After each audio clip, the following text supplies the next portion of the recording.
మనుషులు చేసిన తప్పులు రాయించాడు బైబిల్ దేవుడు తప్పు చేయలేదు తెలుసా అని అంటున్నారు.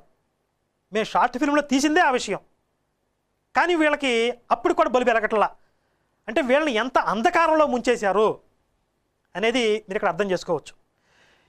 ఇది ఒక పార్ట్. అంటే బైబిల్ దేవుడు పాపం చేశాడా లేదా అనే దానికి సంబంధించి ఒక పార్ట్ మాత్రమే. అంటే మీకు లోక వ్యవహారంలో సహజంగా ఉన్నటువంటి పాపాల గురించి చెప్పాను. ఇవి కాకుండా బైబిల్ దేవుడికి ప్రత్యేకంగా కొన్ని లక్షణాలు ఉన్నాయి. అవి పాపాలంటారా, వాటి బాబులు అంటారా, ఒకసారి చెప్పిన తర్వాత మీరు ఒకసారి నిర్ణయం చేసుకోవచ్చు. అవి కూడా చెప్తాను. ఇందులో ప్రధానంగా ఇది బైబిల్ దేవుడు మాత్రమే చేసినటువంటివి. పంట చేలు తగలబెట్టడం, రెండవది స్త్రీలని పసిపిల్లలని చంపడం, ఇంతకుముందు చెప్పుకున్నాం. మూడవది ఒకరి భార్యల్ని మరొకరి దగ్గర పరుండబెట్టడం, నాలుగవది బూతులు మాట్లాడటం, ఐదవది నరబలి కోరటం, ఆరో